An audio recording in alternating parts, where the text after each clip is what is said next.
All right, looks like a pretty nice day out there with some sunshine and the wind's down, and it looks like, again, a nice, almost spring day. It is, of course, March 12th, and the calendar marches on, doesn't it? Thanks for tuning in and listening, everybody. We appreciate it very much. Thanks to Vanessa Van and Ness as well on the other side of the glass of the control boards, doing a fine job as always. A former Dalhousie University professor who's now the president of Rail Connects Nova Scotia, a not-for-profit organization looking to raise awareness of the idea of connecting the province by rail. Frank Palermo says, we really want to change how people get around in Nova Scotia to make light rail public transit the first and best choice. Palermo says problems like traffic jams and environmental damage will only get worse if the province doesn't move away from the current car culture. One of the things that I'm going to throw out there for you to weigh in on, and by the way, our call-in this afternoon goes from noon till 1. Actually, we'll have Clinton Wilkins on the show right after the 12 o'clock news to talk about the Bank of Canada interest rate, which is expected to be lower today. How much we'll find out. But after that, we'll open the phone lines. And I'll ask you the question, do you agree with this? Do you agree with Frank Palermo? Is it time to take steps to move away from car culture? Have you given up your car? Stories of people out there who perhaps have done this, who said, I've had enough of driving a vehicle and the expenses that go with it and want to do your part environmentally. And perhaps some of you might want to share those stories. Others would say, never, ever will I give up my car. And of course, what the challenge? What some of the challenges of giving up cars is relying on public transit. And here in Halifax, in particular, if you take one of the ferries, you can't rely on the service, and transit in general is unreliable, generally speaking. And there is other downsides to it as well. But again, a lot of upside to not having a car. They start with the expense. So this is something that I want to find out what your take is. Are you willing to possibly give up your car? Have you given up your vehicle? And will this work? And what about the costs associated with this expanding transit and the infrastructure that goes with it? Extremely, extremely expensive. Also, a new poll suggests Canadians' sense of national pride has surged in response to U.S. President Donald Trump's tariffs and threats against the country's sovereignty. The poll conducted by Leger Marketing for the Association for Canadian Studies says that the number of people saying they're proud to be Canadian has jumped from 80% in November 2024 to 86% this month. So one of the other questions that I'll ask you, or some of the other questions, have you experienced a surge in Canadian pride as a result of this trade war and this tariff war? Yes or no? And can we be critical of our country and still be proud? Because one of the criticisms against the Conservatives and Pierre Poilievre is that they've used the term Canada is broken. By the way, they're not the first political party to say that. The Liberals in the past have used that same terminology, and the NDP have as well. But in recent history, the Conservatives have said Canada is broken. And some are suggesting that is indicative of not being proud, not being patriotic. Can you be critical of the government of the day and highly critical of the government of the day and still be patriotic? And do politicians wrapping themselves in the flag resonate with you, or does that turn you off?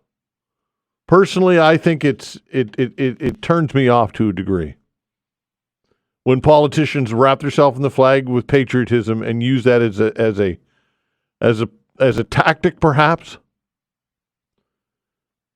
And of course, Liberal leader Mark Carney is hoping to be sworn in as Canada's 24th Prime Minister by the end of the week. There are some logistical hurdles, likely security clearances for senior members of his transition team that must happen first. Also, he's put his interest into a blind trust. There's been concern and thought, and concern rather, about his transparency, about his finances and his equities and what he owns, and some feel as though that he's got conflict of interest there. Again, he wouldn't be the first prime minister to have conflicts of interest and to exercise a blind trust. So are you sold on Mark Carney? Why or why not? Or do you prefer Jagmeet Singh or Pierre Poilievre in these troubled times that we live in? Some of the things that you can talk about when we open the phone lines, as mentioned, over the noon hour. Thanks to Vanessa Van Den Ness as well on the other side of the glass at the control boards, doing a fine job as always. Now joining me for a chat is Geoff Irvine, Executive Director of the Lobster Council of Canada. Geoff, thanks for joining the show. We appreciate it. No problem, Todd. All right, so here we go again. This time it's China with a 25% tariff on Nova Scotia lobster, and I think it's March 20th when they're set to go into place. Where was this expected, or did this come out of nowhere? We weren't expecting it right now. I think we all kind of had it in the back of our minds that China would likely retaliate after the tariffs were put on EVs and steel and aluminum back in October. But honestly, it was out of mind. So yes, it kind of came out of the blue. All right. So how impactful might this be? Well, it could be considerable on top of the U.S. tariff uncertainty. I mean, China is a $500 million a year market for lobster from Canada. About 90% of that is live, which is predominantly from Nova Scotia. So it just will depend on if our Chinese customers agree to a 25% price increase as of next Thursday or whenever it is. So we'll have to wait and see. But added to the U.S. tariff threat, it's going to make the spring quite challenging. Okay, so what are your thoughts on Chinese consumers being willing to pay more? Because the price of lobster is quite fluid anyway. So what are your thoughts on that? Well, I haven't heard from many of our shippers yet. The challenge we've got is it's a market. So if forces push down prices from another place, i.e. the U.S., customers in other parts of the world will know that and push down prices as well. So it all just adds up to listening to our customers. But our sense is that we're in for a market correction, but time will tell if that happens. Okay, how about diversifying markets? This is something that we're talking about now across the board with all of the trade challenges with the United States. Is the industry pivoting here? Well, it's hard to pivot from when your two customers take about 90% of your products. Put it in perspective, we exported $2.9 billion worth of lobster last year. That's frozen and live, $2.9 billion. $1.9 billion went to the U.S. and $500 million went to China. So that's 2.4 out of 2.9 billion, which leaves us 500 million for elsewhere. And that's all things being equal. We have the similar landings this year. So you can see the dominance of those two big markets, which both are threatening or do have tariffs on us. So you don't replace those overnight. We've been working for years to diversify, and we just came back from a mission you and I talked about to Europe a couple of weeks ago. Mm-hmm.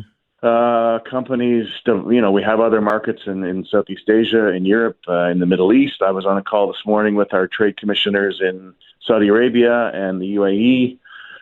They're very keen to start to bring in more lobster into Saudi Arabia, for example, which has taken off all sort of trade barriers, market access barriers. But it's a small, growing market that will take considerable amount of time and effort to develop. So, yes, we want to diversify. We're trying to diversify, but it's very difficult when your two biggest markets take such a high percentage of your product. All right. So, what does this mean in the short and long term for the industry then? If in fact it seems to me that I don't want to be hyperbolic here, but could it be detrimental to the industry potentially, or no? Well, yes, we're going to have a very challenging spring. There seems to be a general broad consensus about that. We don't have a lot of production right now, which is a good thing. The Chinese customers are buying up most of our remaining live inventory, I'm told, mostly of the smaller sizes over the next few days to get ahead of the tariff. A lot of our frozen lobster has been moved into the U.S. to get ahead of that tariff. But the great unknown is come the middle of April when every lobster fishing season in Canada starts to open, to the middle of May when they're all open except for a couple of fall seasons. That production, we'll have to find out sort of what the market demand is like, how the market pricing settles out, and hopefully the market can take it all. So yes, it seems very clear that these tariffs are going to impact sort of profitability and volume this spring. How about quotas and things like that? Might that be revisited? Probably not this year, but potentially if, in fact, these tariffs remain in place for a protracted period of time, I would think that quotas might be revisited. What are your thoughts? Well, who knows? I mean, that quota word is not very popular in the lobster sector, so I certainly don't talk about it. I don't think that will be necessary. The industry generally ebbs and flows based on market dynamics. Sometimes trip limits are put on by buyers in certain places if the volume gets too high, and that just kind of happens organically when we see that plants just can't take what's coming in. So, no, there's no discussion at a high level or any level about quotas. Okay, but that's something that might be needed, though. I suppose, based on if you can't sell to the same proportion that you have been the industry, then you have to pivot. Do you not? Well, but that's really up to the harvesters and the buyers to talk about that. It's not something that we talk about around our tables. Quotas are very sensitive in lobster. It's the last fishery that manages itself with input controls, seasons, and trap limits. And the harvesters do not want to go to a quota system in general. I'm sure there are some who would love it. Yeah. But in general, it's not something that's supported by the harvesters, and it's a very sensitive topic. So okay, all right. So level of optimism, it's hard to be optimistic, I suppose, but by the same token, you don't really have a choice. We have to forge ahead as an industry, right? Well, we do, and that's one of our challenges is mental. We need to keep people focused on the job at hand, which is to go out and harvest and process and store and ship and do our work. And this industry does it year in, year out, no matter what. Sometimes you have good years, sometimes you have bad years. So yes, we have to go out and do our business and hope it works out, which is what we do. We've weathered lots of downturns in the past, so it's keeping our chins up and our keeping our mentality strong, which will be a challenge because it's hard. With every day there seems to be more bad news. So we got to keep ourselves motivated, and we'll help. We'll do our part for sure. What's the government's response to this? The Nova Scotia government and the federal government to this Chinese news? The government's response has been excellent. Trade is top of mind for the province, provincial governments, all of them, and the federal government. I had a call Saturday from Mary Ying, the Minister of International Trade. Talked to Lawrence McCauley, the Minister of Agriculture, yesterday. Officials are on top of it. We've had great feedback from the people working in the embassy in Beijing.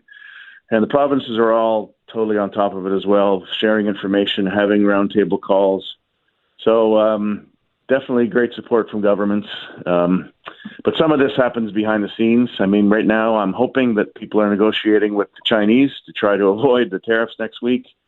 But then you're getting into questions of, very national questions about, do you protect the EV industry and the steel and aluminum sector, or do you protect the seafood sector in Atlantic Canada? These are big questions that, we certainly advocate as much strong as we can, given limited resources for our position. But it comes down to a negotiation, I guess, at quite high levels. So we're trying to make sure that we're heard. But as of today, we have not heard if there's any changes to the Chinese tariffs. Okay, Geoff, appreciate your time. Thanks so much. We'll do it again. Okay, Todd, anytime. All right, take care. Geoff Irvine, Executive Director of the Lobster Council of Canada. I saw this story on the CBC website. A property sale would have transformed their lives, but a Nova Scotia family got an epic shock instead. As rental property closing date neared, this family learned insurance would not cover $100,000 in a water damage bill. Eventually did, but we'll talk about all of this when we come back.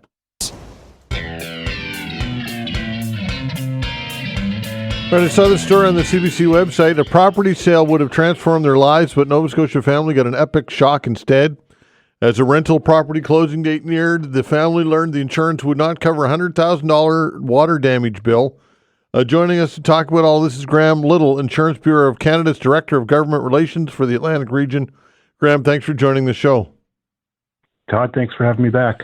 Indeed. So this I guess the long and short of it is as I just said, the headline kind of captured it, a lot of it. $100,000 water damage bill. They contacted their insurance company. They were away for a few days, or no, the place was unoccupied, I should say, for a few days, and a contractor went into the house and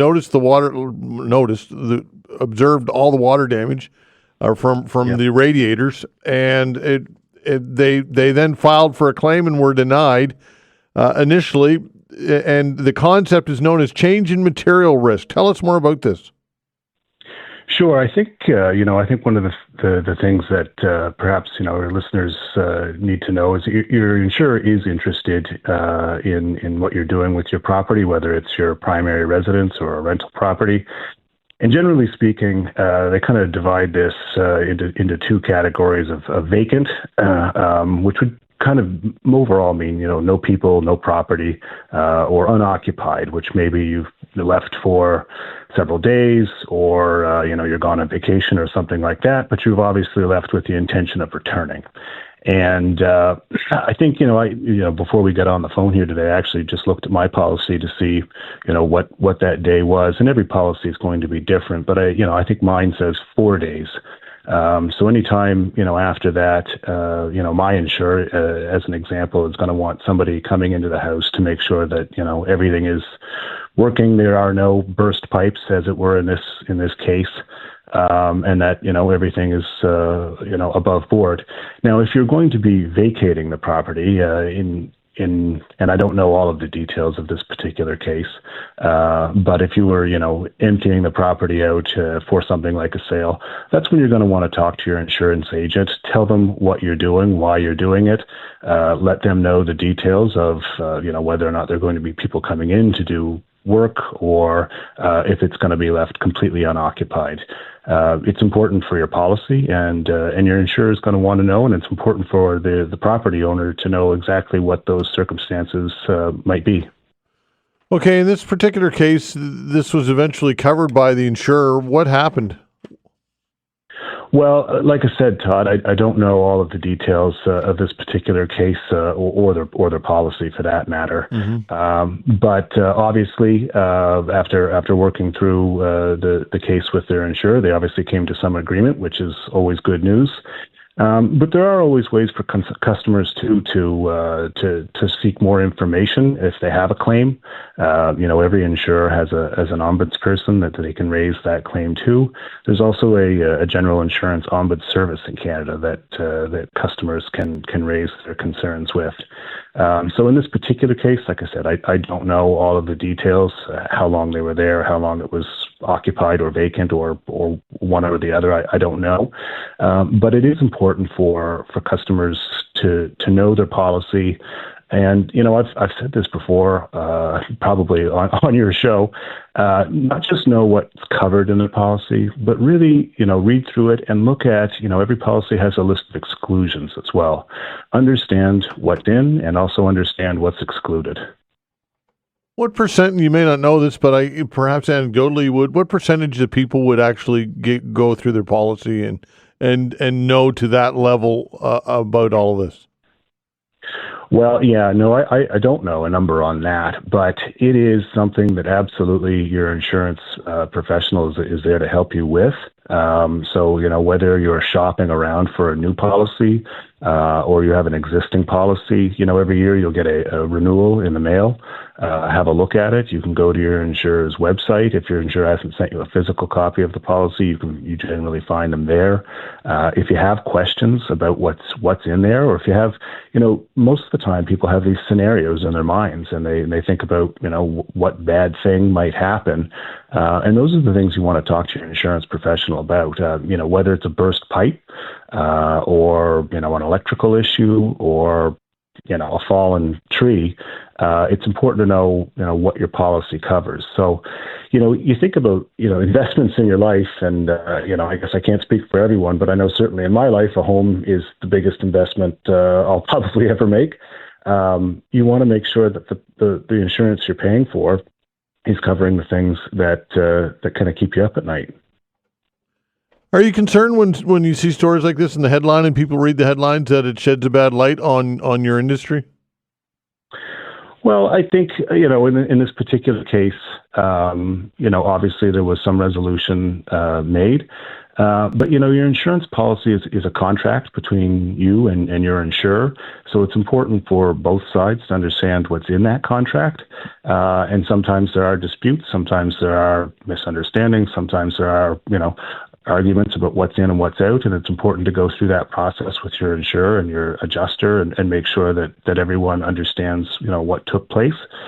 So, I think, it's like I said, it's important to really grasp what your policy covers, understand that this is a major, major investment in your life, your home, your property, or perhaps your business, and make sure that you've got the coverage that fits that. Yeah, because I would bet that most people, I didn't before I read the story, that you can't go on most homes if you leave for more than 4 days without having somebody check on it would disqualify you for coverage. I had no idea that was the case, and I would bet that a lot of people listening right now would feel this would second that. Well, hopefully, if they're listening right now, they are hearing that. And like I said earlier, 4 days that was my example. Your policy may be 3, it may be 7. It just depends. But that's what it is important. I mean, water is such a pervasive and invasive damage. It gets into everything. And so if you've got a leak, whether it's a faucet or a burst pipe from a heating source, that left for any amount of time is going to cause significant damage. So, if you're going to be away from your property for a while, make sure you have somebody, if they're coming in to feed your pets, make sure that you ask them to do, a walk around the house as well. Take a look around outside, make sure everything's good. There's no broken windows. Make sure that they go down to the basement, especially here in Atlantic Canada. There's, basements are fairly common. We have a lot of rain. Take a look. The quicker that somebody sees something, if it has happened, the more you can mitigate that damage. All right. So if you have somebody, let's suggest looking at your property, and they're there, and then the next day something happens, does that person have to verify that they were there, or does the insurance company or the underwriter take it at your word that somebody's been checking on it? I think generally speaking, they would take it at your word. I mean, they may want to speak with them, but I think that if you have arranged for somebody to be coming in and out of your home to, like I said, take a look and or feed your pets, that's pretty easy to verify, I think. Okay, and like you said, the best case, in the best scenario, you would contact your insurance provider and let them know that you're going away, and give them a heads up and let them know that somebody's coming in, and be upfront about all that. That this is good. This could avoid a lot of these challenges. Well, especially if you're going to be away for a period of time, if your policy says 4 days or 5 or 7 or whatever it may be, but if you're going to be gone away for a week and you're away, yeah, absolutely. It's important to have somebody come in and take a peek around, and if for no other reason other than to ensure that your policy is sound. I mean, to make sure that there's been no break-ins, to make sure that there are a whole number of things that you're going to want to check in on your property for. Yeah, for sure. Okay, Graham, thanks for this. I appreciate your time. No, thanks for having us. All right, take care. Graham Little, Insurance Bureau of Canada, Director of Government Relations, and that is something that I would never have considered or thought of. That if you go away for a week and something happens to your home, like a burst pipe or whatever it might be, or a break-in or whatever, and you might not be covered, you might be disqualified under this clause or whatever we would call it.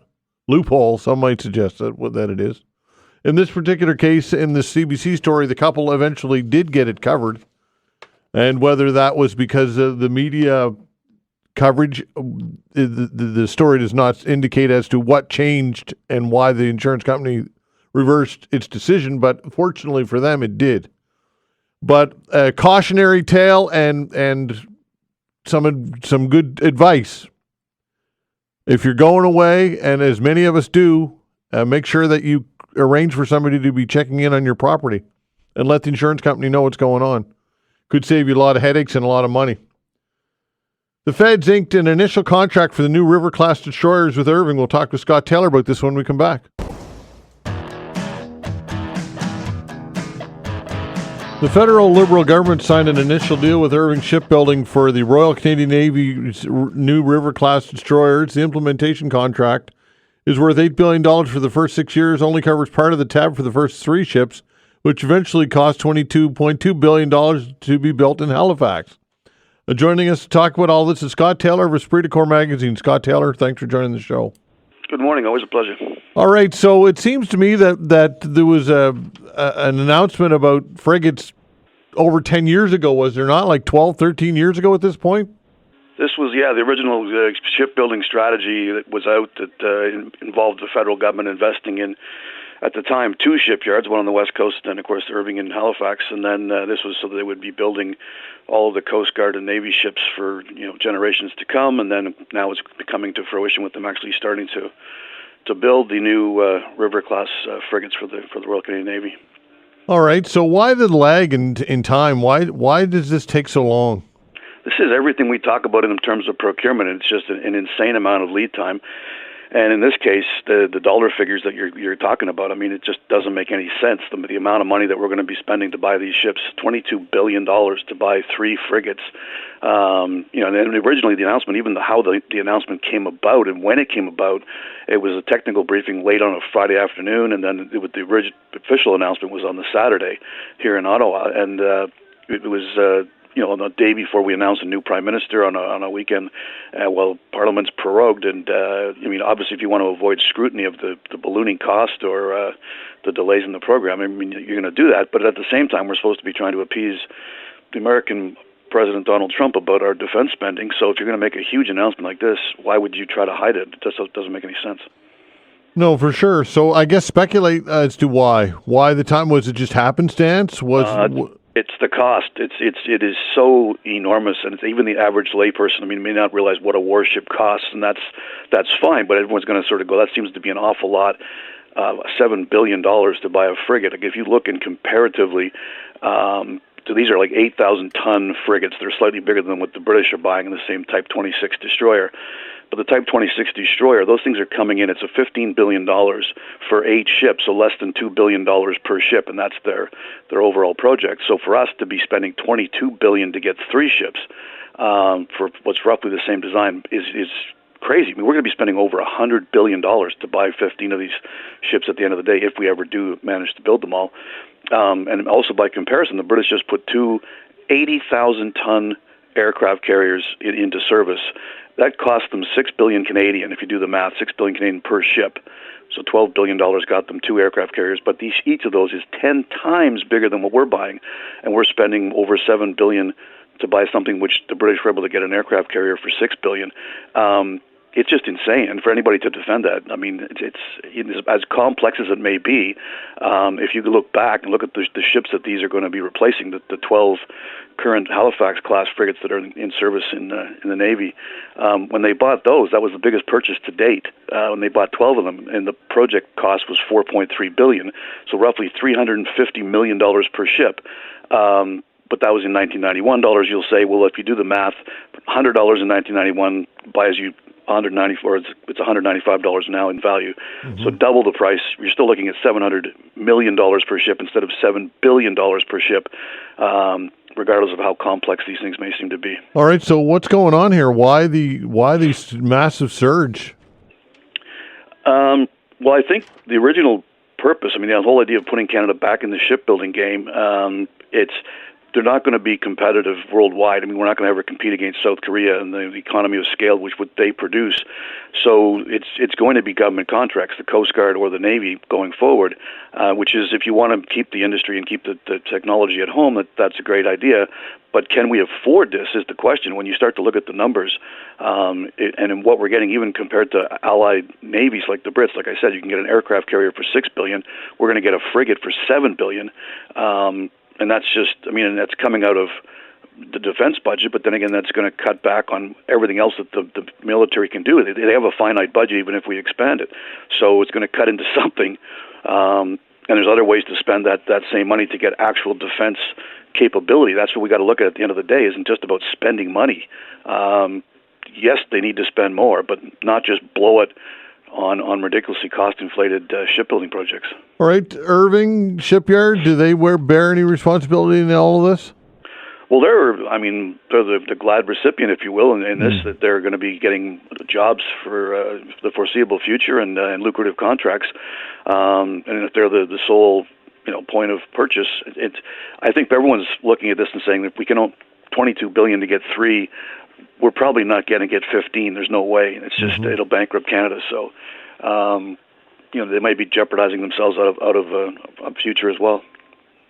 All right. So, what might some alternatives be? I guess when perhaps how better spent might that money be? I guess would be the question. Well, if it's about if we need 15 frigates and we need to protect the sea lanes and we need to protect our coast and all the things that they say that they're for, if that's the case, then this vast expenditure of money, there was a proposal not to build the ships in Canada from Novantia, and they guaranteed that they would build 15 frigates of 7,000 tons at a guaranteed price of $30 billion. And we laughed at it because we said, yeah, but you're not making any jobs in Canada. But if the goal is to get these ships, and these are very capable ships in service with the French Navy, I think the Italian Navy and the American Navies even bought them, so we'd be interoperable with the Americans. And the Americans chose to get them. They don't have the shipbuilding capacity, and they know that they can't just invest in it. So there are other options out there, and I know there's other countries that are looking to build our submarines that they're going to purchase in the future as well. So we can't do everything, but maybe we have to take note of that fact and then just the cost of inflating a Canadian home-built shipbuilding industry may no longer be in the cards. Okay, so how inked in are these deals, and how retractable are they? So this is where, when this came, we're on the eve of a federal election, so suddenly they did this deed, they signed the deal, in the dead of night, if you will. Literally in terms of news. You found the story, but it was late on a Friday was the first initial technical briefing, and then they made the actual announcement on the Saturday, right before we pick a new interim prime minister, and then we go into a federal election. So in terms of news cycles, it was buried, but it's now signed. So Irving has the guarantee of they now have a contract for at least the next 6 years, and for the $8 billion on the first segment of this. So that would mean there's going to be cancellation costs if somebody decides to go a different route should they get elected. Yeah, so you kind of go down the road where it's too expensive to really turn away from it. We're almost there, if not already. That's that too big to fail thing. Yeah. But at some point, you got to say we got to cut bait, or it's going to sink the boat, so to say. But there's only so much the Canadian taxpayer can afford. How about the technology? I would think that it's rapidly outdated, and that this is one of the challenges is keeping up with the technology and what those costs will be when it's time to actually start cutting steel and start installing some of this stuff. Well, anyone who's watching the war in Ukraine and sees that the Russian Black Sea Fleet of its capital ships has been being taken out one by one by unmanned small vessels, which are very similar to what the Canadian Navy uses for target practice. Yeah, sure. But yet we're going forward making these really expensive capital ships, which we all know that the Navy is hard-pressed to put to sea because they're lacking in personnel. So maybe unmanned is the way to go, and maybe the way to go or time to go is now. And same thing with aviation. We're looking at these first-person view drones, and that's the queen of the battlefield. And there's not even a project office stood up in Ottawa to look into buying them. I don't know where their heads are, but this is something which, if you're not watching what's going on now between your peers in Europe, and then changing your purchasing to match what the new battlefield looks like, then something's definitely wrong. Scott, always appreciate your insight. Thank you for doing this, and we'll do it again. Take care. All right, take care. Scott Taylor of Esprit magazine. Justin Trudeau pushes for the RCMP reform during his final days in office. We'll talk to Paul Palango about all of this when we come back.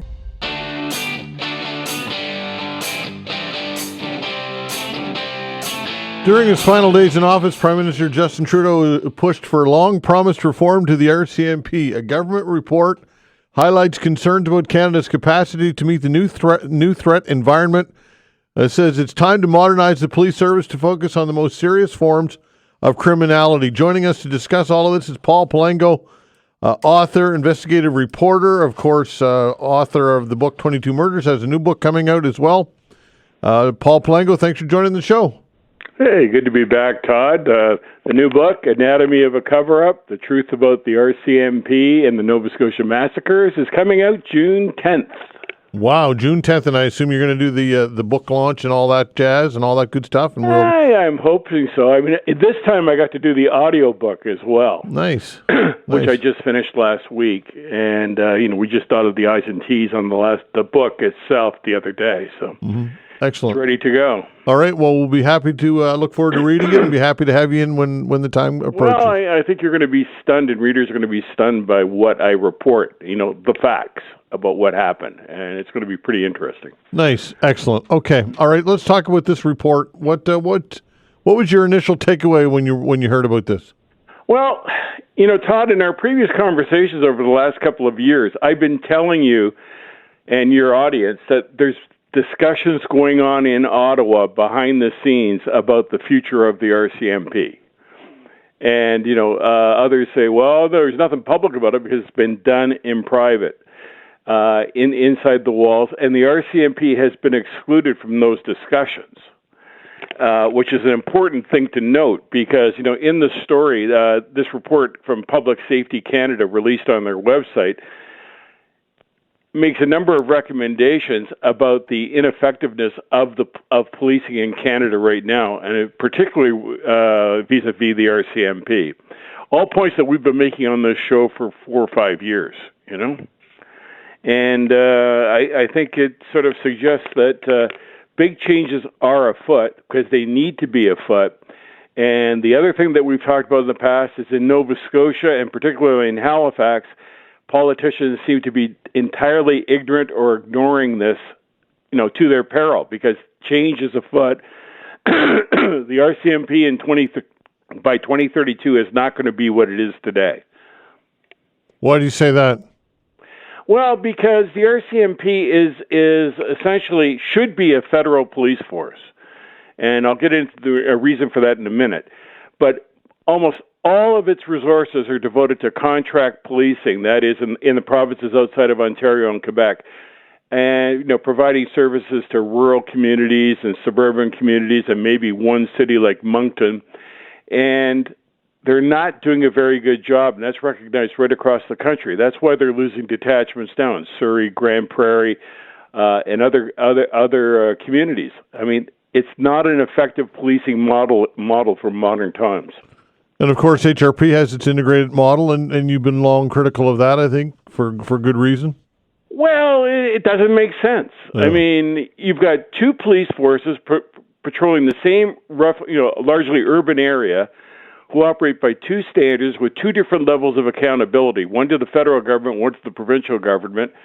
And there's all kinds of inefficiencies in there. But you've got the local politicians saying, but we're saving money. They're not saving any money whatsoever. And I mean, I could go on for like an hour explaining what the problems are, but another day.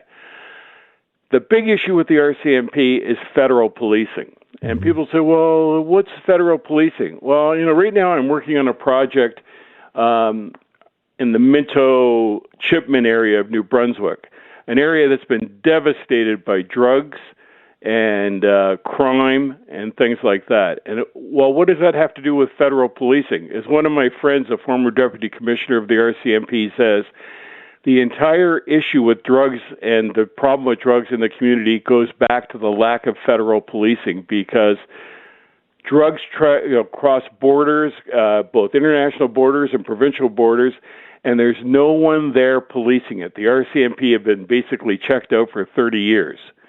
And this has been aggravated by something that is never really discussed. We've touched on it occasionally in this show, by a decision in 1997 by the Chrétien government to balance the budget, and as part of that was to get rid of the Ports Canada Police. Since then, organized crime, especially the Hells Angels, have taken control of Vancouver, Montreal, and Halifax ports. Drugs are flowing in, and they're affecting all of these communities. But the politicians are saying, "Oh, but we saved money. Look, we balanced the budget back in 1997, and look how good a job we're doing. We'll let the RCMP and the municipal police police the ports." Doesn't work. And the long-term cost of it, sort of the unintended consequence is the drug problems we're seeing now, the courts being filled and the jails being filled with people who are involved in drugs that are being brought in, that are being brought in and sold in the country illegally. So, it's a false economy, and that's what part of this is about, is making the police services more modernized to deal with the problems that we face today. And the most important thing in this, Todd, if you look at the story about it, the most important thing I saw in that story was the Commissioner Mike Duhem of the RCMP saying, well, the RCMP was not consulted in the development of this particular document. Changes need to be made, da-da-da-da. The point is the RCMP was not consulted. And the problem with policing in Canada for the last 30 years is the RCMP is always consulted, and the models of policing that emerge from it are always favorable to the RCMP, which is not a good thing in the public interest. Right, there have been calls to reform the RCMP for many years. Go back to 2018, the Trudeau government directed the former RCMP Commissioner Brenda Luckie to modernize and reform the RCMP. 2021, similar. 2020, you mentioned the mass shootings and the public inquiry that ensued, and so this is nothing new, I guess. Why would we expect any action when we haven't seen any, and despite all of these calls over the years? No, this is new. In the past, change has come to mean, things, issues of policing Aboriginal communities, Indigenous communities, diversity issues. At the end of the day, the politicians would count change as being how many new left-handed people have we hired. And this is real structural change, and it's being driven by the fact that 2032 is when the 20-year contract comes up for the provinces outside of Ontario and Quebec for contract policing. The federal government does not want to continue that regime. So a structural change is in place. In BC, Alberta, Saskatchewan, even New Brunswick, you can see by what they're doing, they're anticipating change, that the RCMP is no longer going to be there, and they're going to have their own provincial and municipal police forces. A different sort of regime, because we need a federal structure and federal policing overseeing everything. So this is a serious thing that's going on and can't be ignored. But in Nova Scotia, it's like they've got their hands over their eyes, mouth, and ears, don't want to see this coming. But it is coming, and I don't want the government to be shocked at the end of the day saying, oh, we didn't know this was coming. I've been saying it since 1998 it's going to change, and now it is changing, and there is a drive to do that. The other problem is the Conservatives under Poilievre and Tim Houston, they talk a good game about change and reforming and efficiency and things like that, but they don't do anything once they get in power. Stephen Harper promised to get the RCMP out of contract policing before he was elected, and as soon as he got in power, he left them there to continue on the way they've been going, and it's been a disastrous policy. Somebody has to wake up and take charge. All right. Is part of the reason cost? Is part of the reason just it gets buried with so many other challenges that we're facing? What are some of the impediments here? What are some of the reasons why we don't see these changes? Well, there's the phony issue of cost. Yeah. Like I said about, we've had this before. You've said, well, if we go to a municipal police force or provincial police force, it's going to cost more. It's all coming out of the taxpayer's pocket, left pocket, right pocket. It's the same thing. What we need is a rationalized structure that provides real efficiencies and real economies and addresses the issues so that we reduce the number of people who have access to illegal drugs, we protect them from cyber fraud and things like that, and we put less people in jail by having effective policing at the source. As I said before, when they got rid of Ports Canada Police, they said, well, look at the economies we saved, look how much money we saved. But the downstream costs have been enormous to our society, but the politicians don't count that. They only count what happened tomorrow or today. They're not looking down the road on the cost to society and to the economy. We could do better, and by doing better, we have to reorganize in a rational way so that we address the issues as they are, and strip the politics out of it, make the system work logically. Okay, about a minute or so left. How optimistic are you that this will happen, and what type of timeline do you think it would? I think it's going to happen by 2032 because I think BC and Alberta are poised to get out and set up their own provincial police forces. Saskatchewan is. New Brunswick is setting up its a sheriff's service to augment the RCMP. And the RCMP is fighting back tooth and nail. I mean, one of the complaints I've had over the years is that when you bring this up, you'll get people calling in as ordinary citizens saying, we love the Mounties. Well, start asking them, are you an RCMP vet? Are you related to an RCMP member? Because that's how they lobby. That's what they did in Surrey and held up the change over to the Surrey Police Force, lobbying and pretending they're ordinary citizens, but they're really RCMP veterans and RCMP members, and they're sort of skewing the debate. They'll say, it's too expensive to do that. No, it's not. Surrey did it. And in 5 years down the road, it's not going to be any more expensive, and they're going to have better policing. The same should be happening in Halifax. Paul, I appreciate your insight as always, and we'll look forward to the book. Yeah, you'll enjoy it. Believe me, Todd. Okay, Thanks, pal. Paul Palango, author and investigative reporter. House calls. If you've got a health-related question or concern, if you'd like to talk to Dr. Gillis, give us a buzz at 902-405-6000. House calls when we come back. Thanks.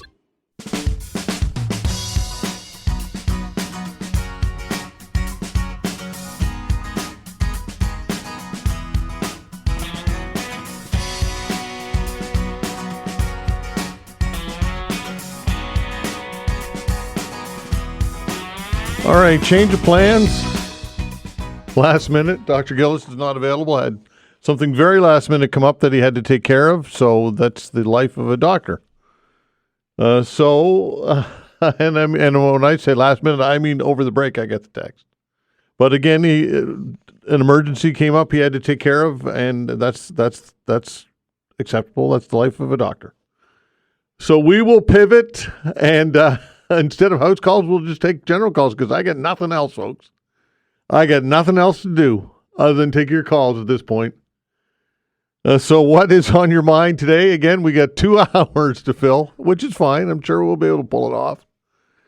So get your phone dial fingers going and give us a call at 902-405-6000. What would you like to talk about today? Again, Dr. Gillis was called away last minute, and we will pivot, as we always do. Give us a call. No, let's just take calls for now. 902-405-6000. Give us a buzz. What's on your mind today? Again, 902-405-6000. By the way, Clinton Wilkins will join the show at 12 o'clock after the 12 o'clock news. And he'll talk about the latest with the Bank of Canada interest rates and the decision from the Bank of Canada. 902-405-6000. That is the way to reach us. Again, 902-405-6000. What would you like to talk about today? Kimberly, hello. Hello. You were talking about the RCMP. Yeah. A few years ago, more than a few years ago, when Swiss Air happened, there was the lead investigator, Tom Juby. Yeah. Why did they shut him down before he knew? He was the head investigator. I've had conversations on the internet with Tom Juby, and that man was destroyed because the RCMP wouldn't give the money up to investigate more. I've investigated on my own. Yeah. And there was a lot of people that were supposed to be, one specific person that was supposed to be on that plane and it had to do with Lady Diana. You cannot tell me that did not have anything to do with the taking down of Swiss Air. Yeah, okay, thanks for the call. 902-405-6000, that's the way to reach us. Again, 902-405-6000. What would you like to get into today? Again, we're taking your calls between now and 1, with the exception of after the 12 o'clock news, Clinton Wilkins will join the show to talk about the Bank of Canada interest rate decision. Again, 902-405-6000. Give us a buzz. What would you like to get into today? Frank Palermo says it's time for light rail across Nova Scotia. The former Dalhousie University professor is now the president of Rail Connects Nova Scotia, which is a not-for-profit organization looking to raise awareness on the idea of connecting the province by rail. And he will join the show, by the way, on Friday. We'll talk to him about all of this. But he says, we really want to change how people get around in Nova Scotia and make light rail public transit the first and best choice. He says, problems like traffic jams and environmental damage will only get worse if the province doesn't move away from the current car culture. So one of the things that you can talk about, do you agree with that? Is it time to take steps to move away from a car culture? Have you given up your car? Any of you out there have an experience in which you said, you know what, you've given up a car, and it's been perhaps the best thing that you've ever done, saved all kinds of money, and you utilizing public transit? Or are you in the camp that you'll never give up your car because of the advantages and the freedom that it brings? Also, some of the challenges with giving up a car is you rely on public transit, which can be unreliable. Certainly here in HRM it can be and has been. Look at the ferries in Burnside and Dartmouth ferry crossings canceled almost daily, at least some of the crossings. So what are your thoughts on that? A new poll suggests Canadian sense of national pride has surged in response to U.S. President Donald Trump's tariffs and threats against the country's sovereignty. The poll conducted by Leger Marketing for the Association for Canadian Studies says that the number of people saying they're proud to be Canadian has jumped from 80% in November 2024 to 86% this month. Have you experienced a surge in Canadian pride? Yes or no? Can we be critical of our country and still be proud? Because one of the criticisms, of course, of the Conservatives and Poilievre is that he used the term, among many catchphrases, Canada is broken. By the way, he's not the first person to say that, first politician to say that, or the first Conservative to say that. Liberals have said that in the past as well. So do you feel a surge in Canadian pride? 902-405-6000. David, hello. Hi, David. Hello. Hi there. Go ahead. Yeah, just with the American thing that's going on. Has anybody even dreamt about calling the American consulate and embassies and just flooding them with our insight or complaints or beliefs? I'm not sure. I'm sure that some people have. Yeah, well, is it not a good idea? I'm just wondering, putting things out there. If people are wondering what they can do, well, maybe they could pick up a phone and give it the local consulate or the embassy in Ottawa a call and let them know how we feel. I mean, clearly, succinctly, and politely, of course. Yeah. But to put up some type of a front, at least, if they come at them from that angle, at least that's one more angle that they have to turn to the White House and say, hey, guess what? We can't operate. Our embassy's flooded with calls. Yeah, that's true. That's true. Can't do anything. Yeah, no, that's true. I mean, there's 1,001 things that can be done. That's true. Have you done that, David? No, I'm thinking on doing emails, things like that. Yeah. I mean, I don't know what to do, to be honest with you, except not buy American. I mean, we can't retaliate, and if you don't saber rattle with psychopaths, and that's the part that never should have happened. Yeah, that's the issue with retaliation, right? It's that you just poke the bear, make things worse potentially, right? Well, that's exactly what happened. We wouldn't be in this situation if an ill-equipped prime minister wasn't traveling around the world rattling sabers with people that he cannot manage, causing problems that we can't deal with. There's he's a failed diplomat as far as I'm concerned. I mean, what has he done good for Canada other than cause a lot of stress, grief, and attacks from our former allies? Yeah, it's David. I think it's one of those things though. The public wants a response. They're clamoring for a response. And Doug Ford feeds into that with the cutting off the power into the United States and all of that. And so we play a role in that as well, because we're the ones that want a response, even though it might not be the best thing. And in many cases, some people believe it's detrimental. But people want a response.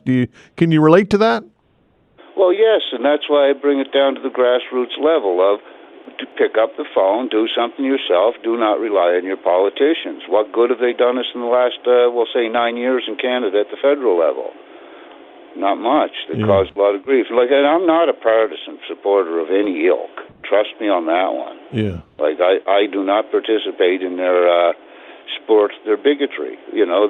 Basically that's all I see is bigots launching lobs, lobbing words at other bigots today. And that's not politics to me. I mean, that's just garbage. That's the Americanization of Canada. That's the thing we've been trying to avoid for how many years?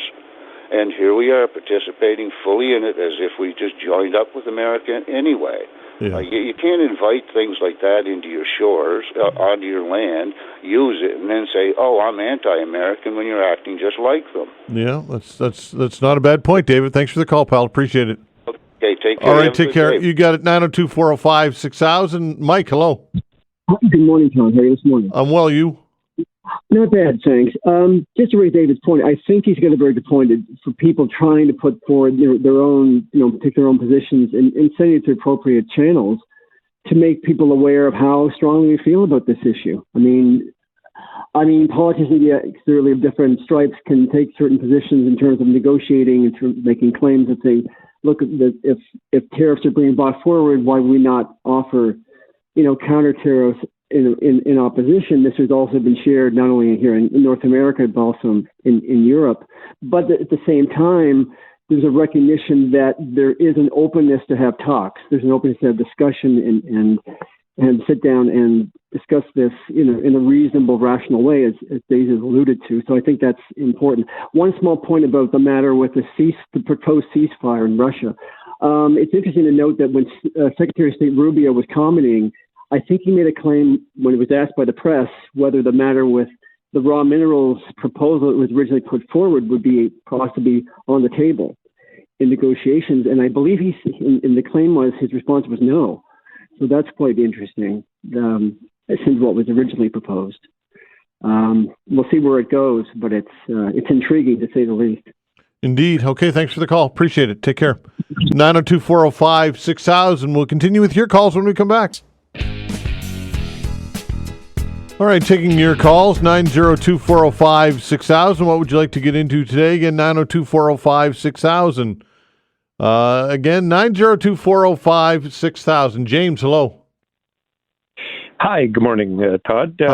Just wanted to quickly comment on the public transit situation in HRM. Sure. I've been hearing on the news that there's a new sheriff in town, a new head of Halifax Transit. I can't remember his name, but to the point, apparently he is a bus rider.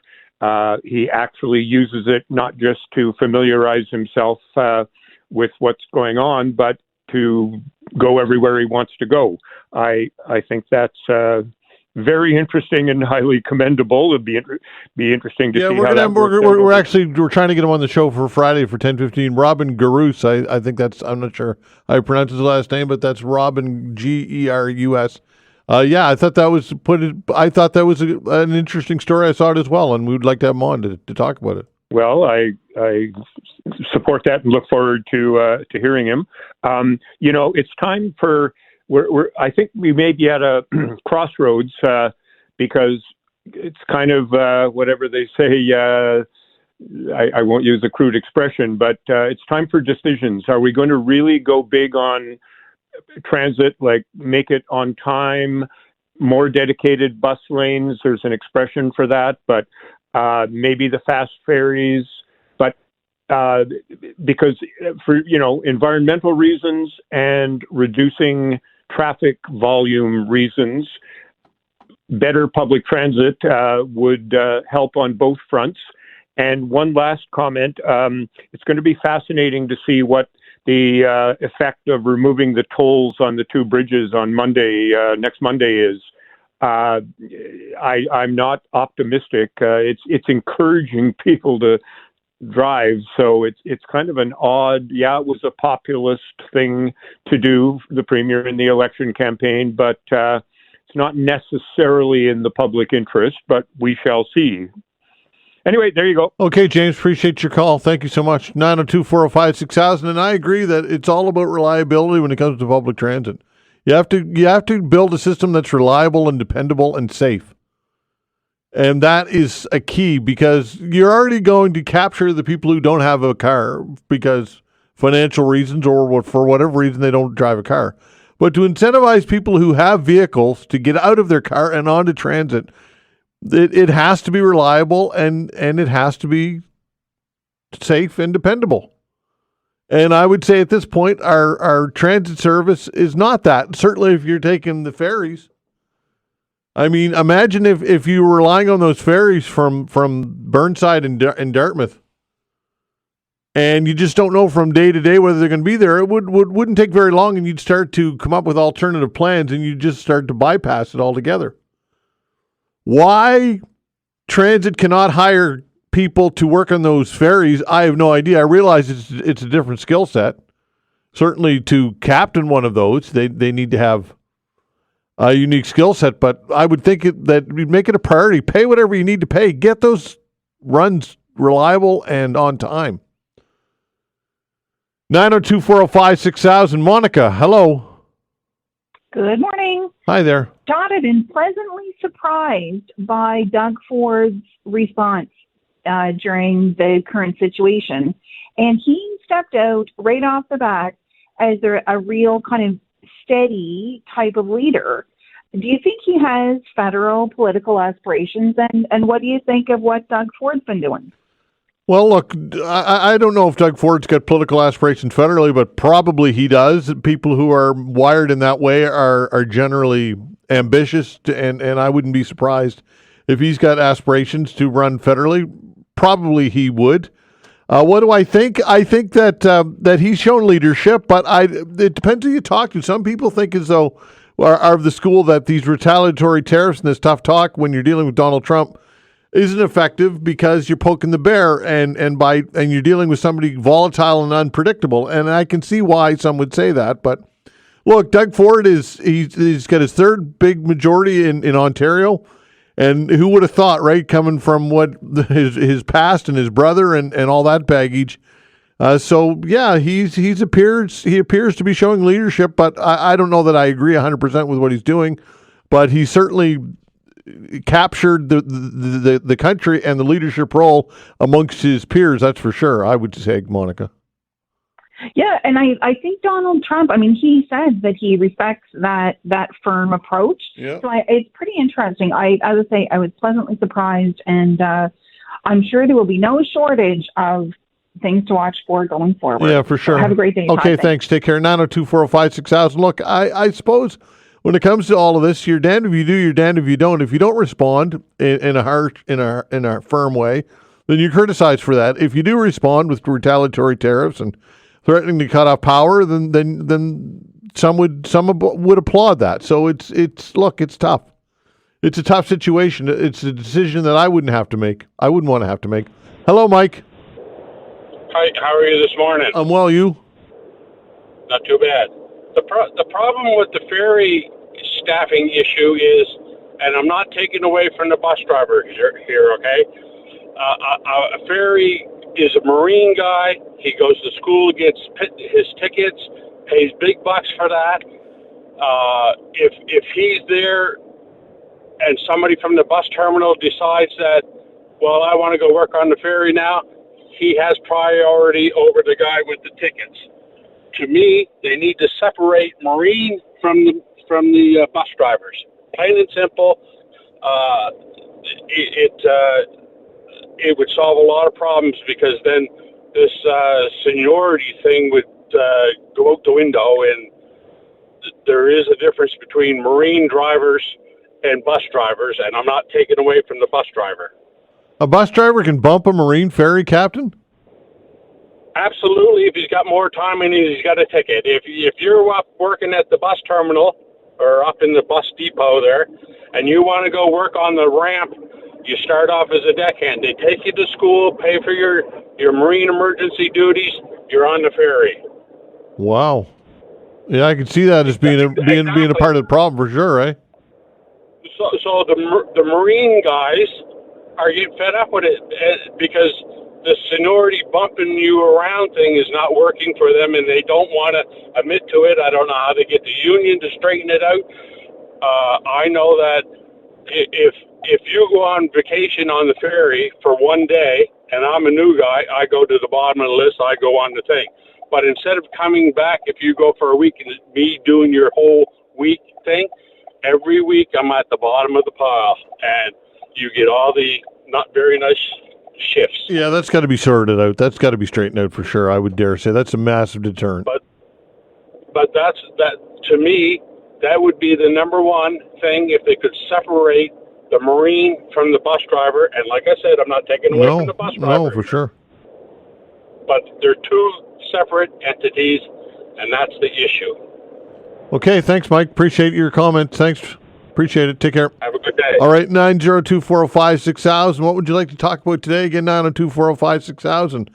Do you agree with the Frank Palermo, who is a former professor, now president of Rail Canada, Nova Scotia, a not-for-profit organization, who is saying we need to get away from car culture and we need to start getting people onto transit and build rail, light rail? That would be our best choice. What about the cost, folks? The astronomical cost would be associated with this. Or is it worth the investment? Do you agree that it's time to take steps to move away from car culture? And have you done just that? If you're listening right now and you've given up your car, let us know what your experience has been.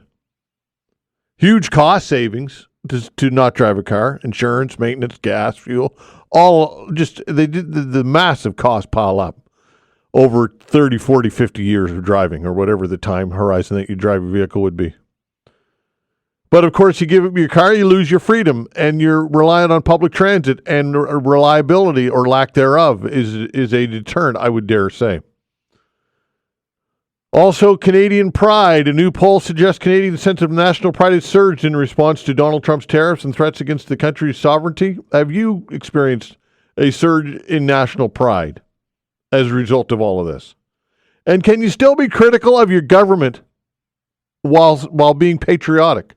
If you are constantly criticizing and railing against your government, does that disqualify you from being a patriot or patriotic, or perhaps the opposite? Perhaps it shows that you care about your country and you're passionate about your country. Give us a call, folks. We're taking your calls, 902-405-6000. We'll continue with an open hour when we come back. Thanks.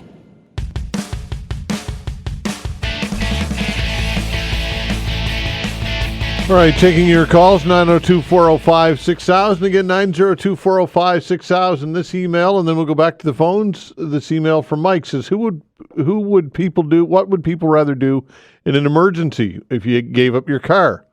How would you escape a fire in Hammond's Plains or potentially flooding in Bedford? Or if you gave up your car, you should be buying something else so that you can be self-reliant, in my opinion. I think this is why Americans want to hold on to their guns. It's that sense of being able to care for yourself if needed. And there's a valid point there.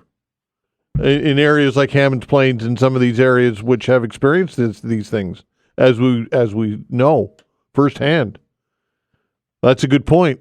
So, car culture, are you willing to consider giving up your car if transit was greatly expanded and public transit was expanded and light rail was accessible throughout Nova Scotia? Would that incentivize you to give up your car? Or are you somebody that says, look, I'm not giving up my car no matter what. I will always drive if I can afford to do so and am healthy enough to do so. The reason why I bring this up is because Frank Palermo, a former Dalhousie University professor who's now the president of Rail Connects Nova Scotia, says that indeed we should be connecting the province by rail. And says that the problems like traffic jams and environmental damage will only get worse if the province doesn't move away from the current car culture. Do you agree? Is it time to take steps to move away from car culture? Have you done just this? Massive advantages when you look at cost savings and over a lifetime. The downside, of course, is a loss of freedom, as the last email just discussed, and reliability. That, to me, is a massive deterrent. Can you rely on public transit? Here in Halifax, it depends on which routes you take, but some certainly can't. And certainly if you're taking, if you like to take the ferries from Dartmouth, because they have regular cancellations on a daily basis, it seems. 902-405-6000. Here's Rick. Hi, Rick. Hey, Rick. I saw your name and I threw you right on, bud. How are you? Rick's away from the phone. This is not good. Good morning. Hi, Rick. Go ahead, pal. You there? Yeah, I'm here. I saw your name and I said, I want to talk to Rick. I haven't talked to him for a while, so I put you right on. Look, I was just moving the radio as I did that. Car culture, it's more than car culture. It's freedom culture. Yeah, sure. And you don't take the bus and I rarely take it. I take it almost as a special thing to see what it's like if I got to go down and pick up my vehicle if it's getting some work done on it, one or the other. Anyway, but all you have to do is drive by people and have a look at the people sitting and waiting for the bus. And even on a nice day, it's time that they're not doing something else. And literally a 7-minute drive to where my vehicle would be in a cab turns out to be pretty much a 45-minute exercise. You know, even if you're 100% sure what time the bus is arriving, sometimes it just doesn't arrive. That's right. And it's just not there. Now, as far as the ferries are concerned, that's a whole different world. It runs on time, and I know the Woodside ferry has some trouble. And I can't imagine if I parked my car and took the Woodside ferry, and then when I went to come back, it wasn't there. Not the car, that the ferry wasn't running. Sure. I mean, the train. It'd be crazy. So this whole idea of changing the culture, all right, to me, it's ridiculous. Everybody who's sitting there waiting for the bus wishes they had a car 99 times out of 100 because they watch people just drive by. Yeah, that's right. Now, secondly, if we look at the push towards electric cars, why are we even bothering? Yeah, that's a good What's point. the sense? That's a good point. Okay, if you want to eliminate car culture, well, why? Well, because of congestion? Well, look what they've done, and I say they, I mean HRM traffic planners with the guidance of HRM Council. They have literally added probably, well, I'm just not going to speculate on that. They've added time to everybody's commute, no matter where you're going. I had a little drive in Halifax there a while back. It's the same in Dartmouth, which I drive in mostly. All the curb bump outs and the changes to intersections that normally worked twice as efficiently as they do now, it's evident that it slows down everything you do. And it would be the same if you had an electric car or not. So also by putting the speed bumps in, which I guess are okay in some neighborhoods, but they have them on main roads. Main road out in Cole Harbor has 3 of them, and you can't hit them in a normal car anything greater than 40 kilometers per hour. And there are some, like the ones in front of Hawthorne School, which, you know, those speed bumps operate 24/7, not just during school hours, okay? You can't take them more than 25 clicks, or you're shaking your chassis of your vehicle. And as Gloria has pointed out many times, Gloria McCluskey, this is a big deal for emergency vehicles because, number one, if it's an ambulance, they've got a patient in the back, they've got to slow down. They can't bounce the person in that they're carrying. And the fire emergency vehicles really have to slow down because they're just so big. And so this whole idea that by slowing down traffic, you make more people take the transit is insane. But it's also a function of the insanity that, and I'm going to close with this, that somehow if we get to net zero, which is a ridiculous idea, or lower our footprint by doing all these things with the traffic, that somehow we're going to affect or worldwide carbon emissions. It's just, it's beyond belief. Anyway, that's it, Todd. That's all I got. Okay, thanks for the call. Appreciate it. Take care. Bye-bye. 902-405-6000. That is the way to reach us. Hello, Chris. Hello. Hi, go ahead. Just a comment about that, what was said about people who are complaining about the government not being patriotic. I find, I don't know if you know the sentiment in the veteran community and the military community is most people aren't happy with the way things have been going with the government. And I would say a lot of the respect that the military has earned has been bought and paid for with the blood that was spilled by Canadians, either in Afghanistan or in the world wars.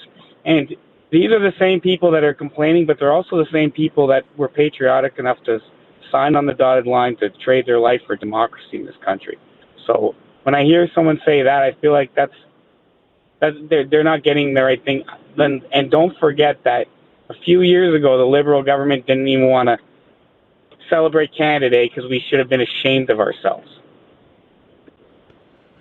Yeah, so I guess your core message is that you can be patriotic and be critical of the government of the day. That the two that doesn't disqualify you. Is that your message? Am I getting that straight, Ryan?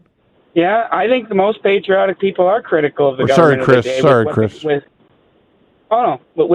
what's been going on right now in this country, I think the government of the day has been a lot of the problem, and the people that are patriotic that are complaining, that's their form of patriotism. I'm not taking away from people that love the Liberals, but that makes sense. That makes sense because that's been the shot at Pierre Poilievre, is that he said that Canada's broken, and they're trying to use that as a weapon to weaponize his own words against him. But Chris, you think that's disingenuous. You don't agree with that, obviously. No. Okay. All right, Chris. Thanks for the call. Appreciate it. Take care.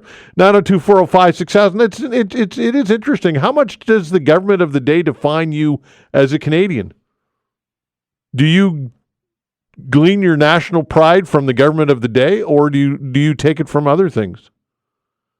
And again, we spend a lot of time on this show with people criticizing governments and government decisions and policies, homelessness, and we go down the long list of challenges that we face. And some would say that is not being patriotic, or you're not having pride. Others would say it shows that you're passionate and care about your country and you're engaged. 902-405-6000. Hello, Ryan. How's it going? Well, you? Good. Just bear with me. I get a little anxious when I speak on public forums. So no problem. I get jumbled up. No problem. I do too. I just want to respond to Sean. Yeah, well, I wanted. Sean was talking yesterday, and the reason when I talked about Mark Carney yesterday, I think I jumbled him in on the end of what I was saying, and I don't think that was fair. But I wanted to respond to what he said back when he was talking about the Zelensky fiasco with Trump. Yeah, and he was talking about NATO spending and how Americans make up 80% of NATO, which is not true at all. They spend about 15.8% to their budget, which is not defense spending. It's for operational costs like their infrastructure, their operations, staffing, all that stuff, which is like $520 million, which is a big cut. But Germany also does that too. It used to be 22%, but then Trump complained and they brought it down to 16 or 15.8. I think what he's trying to say is that the defense spending that the United States spends on their own defense makes up 66% of NATO's total defense spending. That's what each country spends on their own defense. Yeah. But that's indirect spending. It's not like the United States is using their entire defense budget to go to NATO. They have like 100,000 troops in Europe, and not all of them are for NATO commitments. In fact, I think the most troops they have overseas right now is 50,000, and it's in Japan. Japan's not even a NATO country. So you can make the argument that a lot of their defense spending is not being spent to NATO commitments. It's spent on their own interests. Sure, if a NATO country gets attacked, they could pull one of their ships from Japan and bring it over there, but you can make the argument that they're doing it in their own interest, not to protect NATO. NATO is not going to just collapse if the United States stops committing to NATO.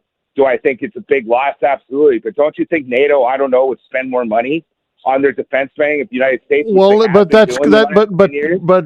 I think, Ryan, that's kind of one of the points is that the Americans want NATO to step up and spend more money, in particular in Europe, because of the things that you're talking about. So if that, and we'll use this country as an example. Suddenly, we have been a fire's been lit under our butt, and we're spending a bunch of money on the border, and we're spending more. We just announced frigates, and so I think that if the result was intended to get us and thinking and spending and prioritizing when it comes to defense, it worked, right? Sure, yeah. Well, you can say it worked, obviously, but what I'm trying to say is the misinformation he's trying to spew. Yeah. Saying it's 80%. The numbers are wrong. He's trying to defend what Trump is doing. What Trump is doing, I don't find right. Sure, they're spending more in defense. I mean, last year the United States wasn't even the top supplier of their defense on GDP alone. It was Estonia and Poland, I believe, are the top two spenders as per GDP on their defense, which I think has happening because there's a war going on in their backyard.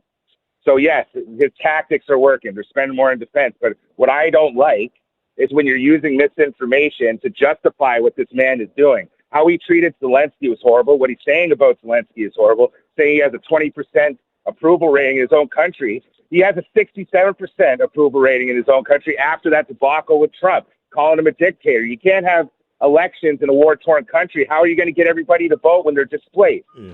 That's not a dictator. So that's what I got mainly angry about. You're using bogus numbers to try to justify this thing that, like, it's ridiculous to me. That's what I get angry about. I'm not saying the man is wrong. What Sean is wrong. I'm just thinking it's misinformation. You're getting people riled up using the wrong numbers. I'm glad NATO's spending more on their defense, and they're starting, and this thing is picking back up. But I think it's just being done in the wrong way. Like, Trump's just insulting all these people. NATO's more than capable of defending itself against Russia. Like, the 8 top countries with the military forces after the United States have 1.3 million active military personnel. So to say that they can't do nothing without them, it's preposterous. It's ridiculous. So I think it's kind of insulting to say that, and it's easy to get people worked up when you're using bogus numbers. That's all I'm trying to say. Okay. It's just Ryan, appreciate the call. Appreciate the call. Take care. 902-405-6000. Look, and again, this falls into, and then Sean will call and he'll give his information, his data, and his statistics. And how do you parse all of that, right? 902-405-6000. I do agree with Ryan that NATO would not collapse without America. I think that is something that you would see, and you are seeing NATO countries rally. And again, look, Trump. If Trump wants to be isolated and he wants to detach himself from NATO commitments, then it's working, isn't it? He's doing it. 902-405-6000. That is the way to reach us. Again, 902-405-6000. We'll continue with your calls when we come back.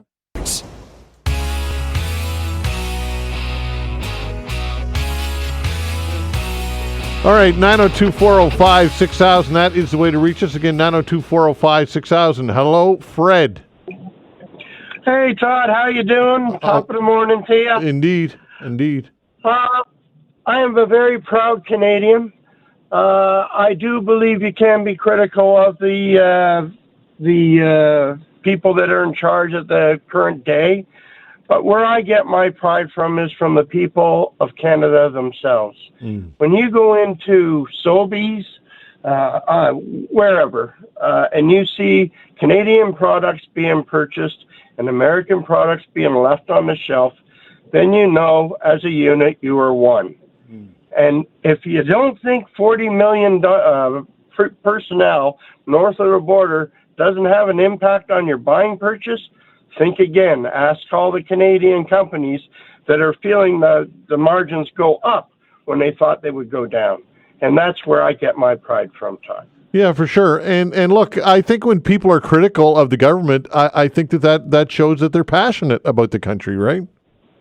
Exactly. Yeah. And when I look at the stuff going on the news with respect to carbon Carney and what's his name, Sam, we're broke. I try to ignore all that stuff. I try to find out what the play of the day is, what their approach is going to be over the period of the next 4 years, which is not an easy task. But at the end of the day, that's what I'm looking for. And I don't find any of that stuff helpful. I've fought beside American personnel south of the border. I was in Afghanistan. Those are my friends, but their government is not. And frankly, the guy does not know what he's doing at the top, because he just increased 25% on steel and aluminum across the board. Doesn't matter where it comes from in the world.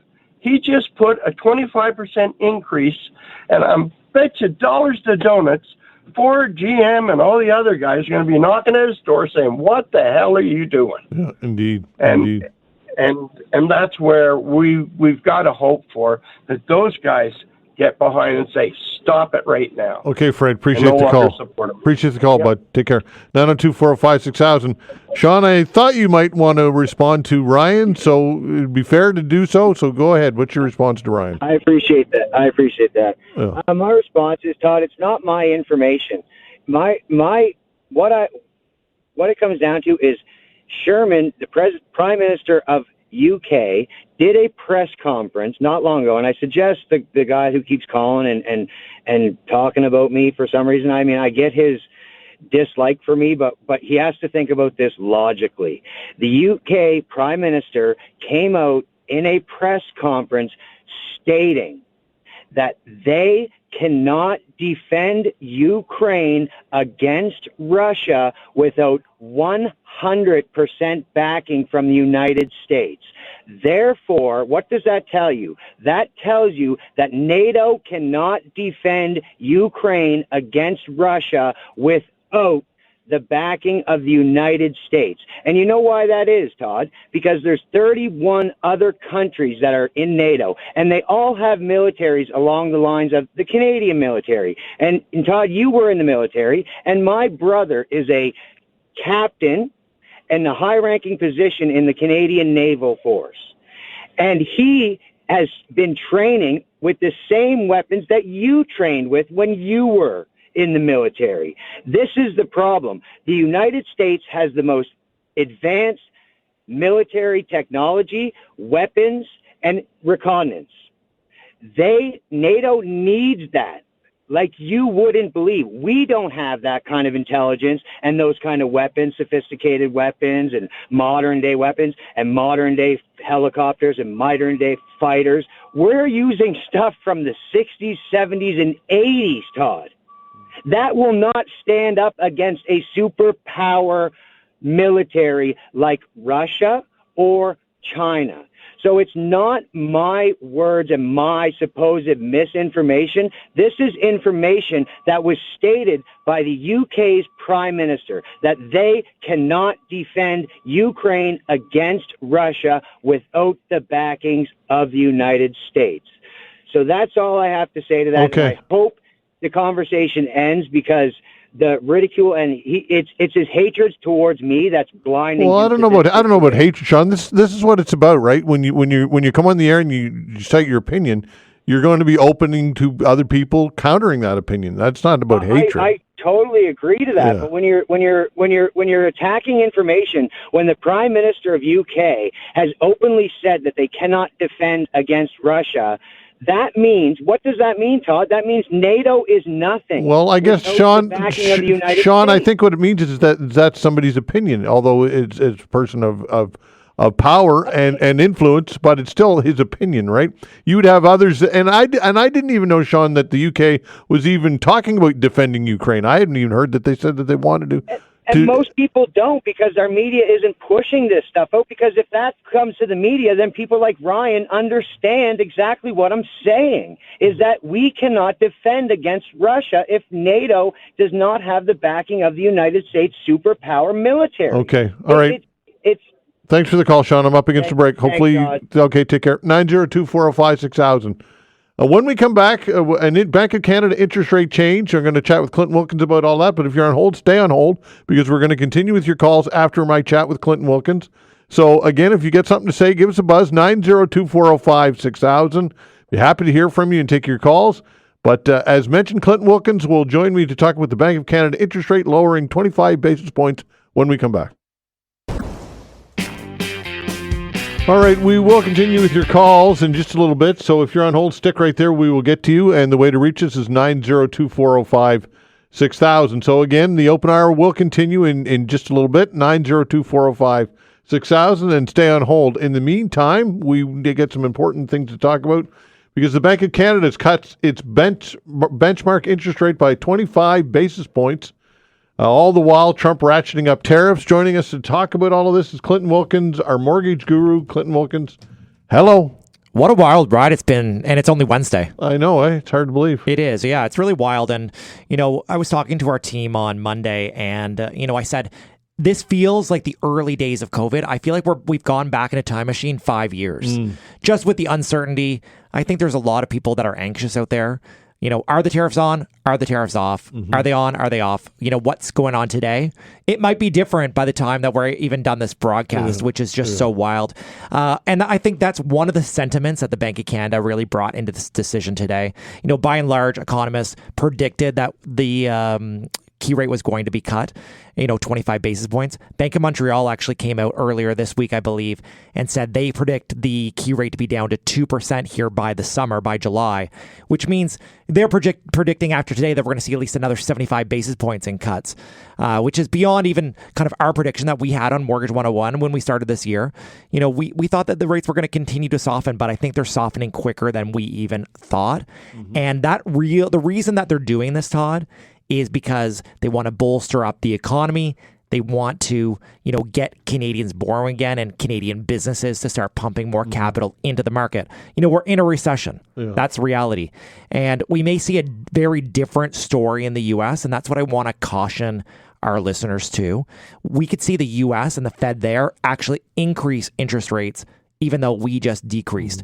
This doesn't happen very often. It's only happened twice in history where we basically decoupled from the U.S. Now, we don't move in concert. We don't move the same. We don't do the same changes. But typically we go, they go up, we go up. They go down, we go down. Typically. Yeah. But we're in a situation where their inflation is very high, and we may be in a situation where the Fed will increase the rates there. Obviously, there's a lot of uncertainty when it comes to tariffs and what's going on with trade. I think a lot of people are concerned about the economy, and I think that really boils down to employment in Canada. Are people going to be continuing to be employed, and really what's going to happen with inflation? So even though we're seeing these rates go down, that doesn't necessarily mean you should go out and borrow and spend a whole bunch and pump a whole bunch of money necessarily into the economy on the consumer goods, because we want to still keep inflation as low as possible, but we don't want inflation to go really down below the target at 2%. Okay, 2.75%. It was almost at historical lows during the pandemic. It was pretty close to zero, was it not? Yeah, we were basically at rock bottom during the pandemic. And the Bank of Canada actually made announcements outside of their normal schedule because it was such an emergency. And some economists have said that, depending on what happens with the tariffs and the results of our economy, we could see the Bank of Canada making some emergency cuts as well. So obviously something that we're going to continue to monitor. The Bank of Canada meets again in April. So really in just another few weeks, we're going to see another announcement. And I expect that we're going to continue to see the Bank of Canada cut the key overnight rate, obviously to continue to bolster up the economy here. Okay, so for those people who had that 5-year fix coming to renewal, this is music to their ears, obviously, right? Yeah, so variable rate mortgages today are less expensive than they were yesterday by 25 basis points, but I need to urge the listeners that the fixed rates do not move with the Bank of Canada. Yeah. And some people even think, well, the Bank of Canada is going to make a decision, that's going to impact the markets. The markets are then going to dictate that the rates are going to be lower. That's not necessarily the case. The fixed rates are really tied to the bond market. And although the markets have been a real challenge, even just look at yesterday, I expect the rates are going to continue to soften, but they don't move 1-to-1. So no changes today on fixed rates. And if we're going to see changes, it may even be weeks or months down the road where we see the fixed rates change. Obviously, we're going to continue to monitor it.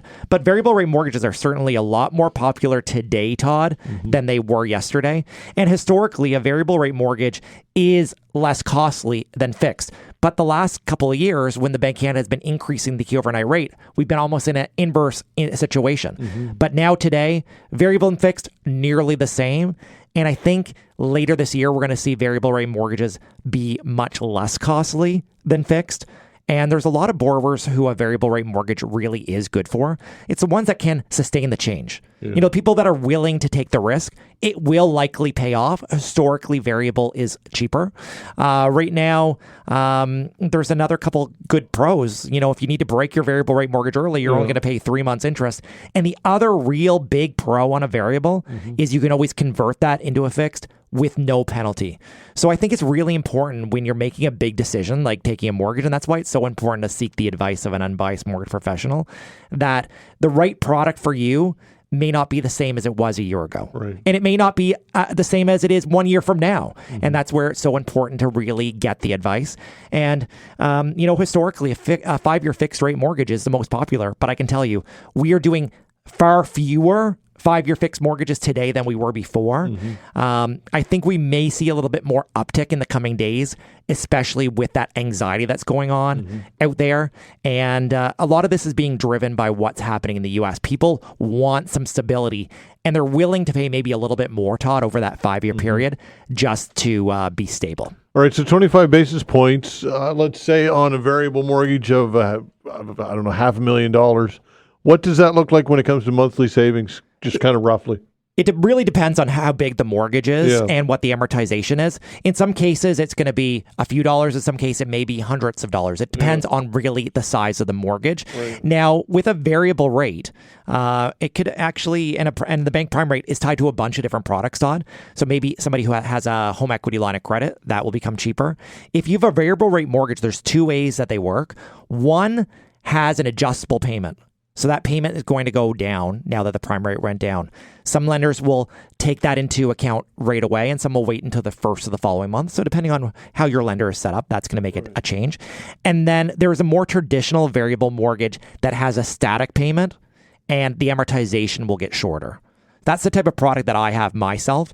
So I started out at a 25-year amortization. When I did it, I just did a new mortgage last year, and I'm already down to 14 years. Just because the amortization kept on getting shorter as the prime rate went down. Obviously, there's pros and cons to every type of product, and people's risk tolerance obviously is different.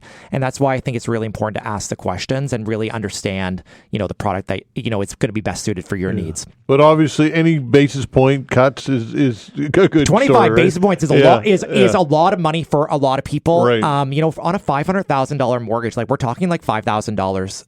Depending on their amortization over a 5-year period of time. So it's a lot of money in people's pockets. Yeah. And the way that Bank of Canada rate cuts go, we typically see cut until we get to the floor. And then we see a plateau before we start seeing increases. A reason that the Bank of Canada is going to continue to cut, obviously, is if the inflation is still low, depending on what happens with the job numbers and what happens with GDP. They want to get to the floor eventually, and then they want to hold until we really get into another inflation type environment. Obviously with COVID, the government pumped a lot of capital into the pockets of Canadians, and that really made inflation become a runaway train. And I think the Bank of Canada was a little bit late to the party with the increases, and that's why they had to go, for longer than maybe people thought and higher. And I think, we're going into a different situation. And it's interesting, even this weekend, that Mark Carney became the leader of the Liberal Party and is going to be the Prime Minister here of Canada. He was the governor of the Bank of Canada and very, very versed in this economic situation. So it'll be interesting to see what happens even in the coming weeks and months. Clinton, thanks so much for coming in. Always a treat, my friend. I appreciate it very much. Thanks, Todd. Happy Wednesday. All right, and we'll see you soon. See you soon. Thanks. Clinton Wilkins, our mortgage guru. We'll continue with your calls when we come back.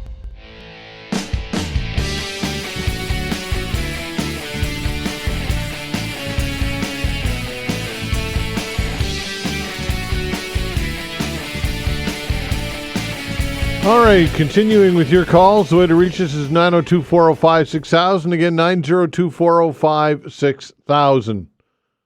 Dennis, hello. Hello, how you doing? I'm well, you?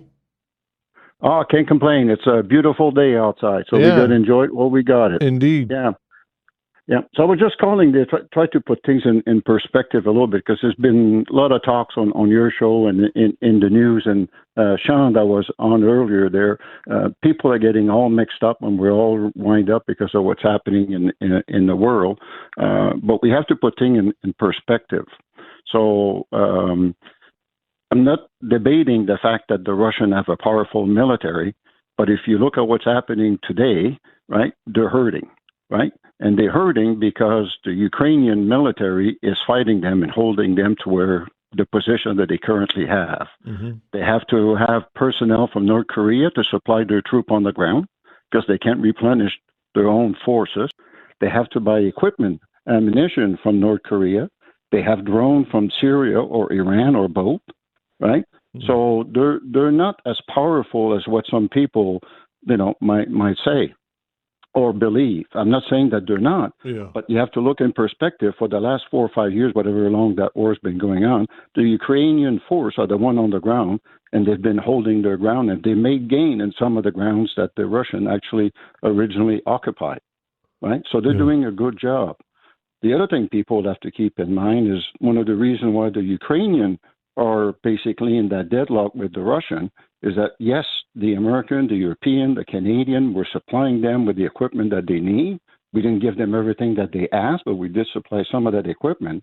But then some of the original country that owned that equipment have put restriction on the Ukrainian on how they can use that equipment. So they're not using the equipment as effectively as they could to win the war. We basically kind of tied their hands and say, no, we don't want you to do that. Right? Or you won't get the spare parts or the next ammunition to keep using that equipment. So they're fighting a very difficult war. So I don't want to put it down that, it should be a cakewalk, but it's not as bad as some people are putting it, right? And our equipment, although, yes, our equipment is old, it's not as old as, what some people might believe. But I want to tie that with the, I forget his name there, but the gentleman you had earlier from Esprit de Corps, right? Scott Taylor. We talk about, Scott Taylor, I should know him, but most of my life I listened to him. Yes, we're getting the new ship, right? But one of the things, it's been somewhat in the news, but it hasn't really been taught. So I'm not, complaining. I just want to put it out there for people to look at it, is how integrated we are as NATO. Right. And the big participant is the United States. So Sean was correct when he made, but can we not function without the American? I don't think we're quite that dependent. We still have freedom that we can move on our own, but we are intrinsically tied together. Right. A lot of the equipment that we use is American. So those new frigates that we're going, although you were comparing them to the Type 26 that the British are getting, the hull is a similar shape. Ours is a bit bigger. And all our sensors and weapon are different. They're American, where the British one are going to be using British manufactured weapon or from maybe some other European country. But we're using all American, right? And that's what the people don't realize, right, is how intricately we're linked to that. So if we look at today what's happening between us, Canada, and the United States, we're spending billions of dollars on new equipment, the new frigate, the new aircraft, the F-35, and all the spare parts. Most of that equipment is made in the States, and all the spare parts to keep them functioning in the future is also made in the States. And some of the patent or the information that we would need to fabricate these things, the Americans are not sharing with them. And it's the same thing with our intelligence. We're completely linked with NORAD. We're totally integrated. It's an integrated command between Canada, the United States. The new radar that we're going to build, or we are building now in the north, are all American made, right? So it puts us in a peculiar position when we're trying to have a trade war and our own defense for our own country. We're depending on the one that we're having the trade war with. Okay, Dennis. Thanks for the call. Appreciate it. Take care. Yep. Okay. All right, take care. 902-405-6000. Brendan, hello. Couple things. The first one is the interest rates. Yes. With the Americans going up and we're going down, our dollar is going to be devalued. It's just the way it is. So as Canadians, we best get ready to 60-cent dollar. It's inevitable. The second thing is that we are the authors of our own destruction. Our previous government, they couldn't get along with Modi. They couldn't get along with Xi. And why in God's name do they think they can get along with Trump? He's as bad as the rest of them. And I'm not a Trump fan, but if I was American, I would have voted for Trump. If you were an American, you would have voted for Trump. Yes. Why? Because Kamala Harris had one job to do, and she didn't do it. Which was what? The czar, the border thing? Yes. Well, okay. She didn't do her one job. It's all she was asked to do. Yeah. She might have gone to the border once. Yeah. I'm not sure she did. I think she went once during the campaign. Well, I think in hindsight, the Democrats would realize that Harris was not a good candidate at all, I think, for a lot of reasons. And some felt that Biden might have actually had a better chance than Harris had. I agree with you. Yeah. I think what's really sad, Todd, in the end of it, 70 million Americans voted for the Democrats. They couldn't find somebody better than Kamala. Yeah, that's true. Yeah, she was she was a weak candidate in my opinion. I agree with that. Yeah. When Trump can win the popular vote. Yeah. Okay, think about it. Would you sit down and play poker with Trump? Sure, why not? I wouldn't, because he'd cheat. he'd have an ace up his sleeve. Yeah. So, yeah. But some people think that that's what America needs is somebody like him, right? Obviously, a lot of people believe that. No, and I get that. I get the populist thing, and I understand how the flag raising, flag jumping up and down. I get it. We're doing that here now. Yeah. Yeah, we are. We're wrapping ourselves in the flag, and politicians love to wrap themselves in the flag, don't they? Unless it's the truckers. Yeah, there you go. That's true. That's true. That's an interesting take. Thanks, Brendan. You're welcome. All right.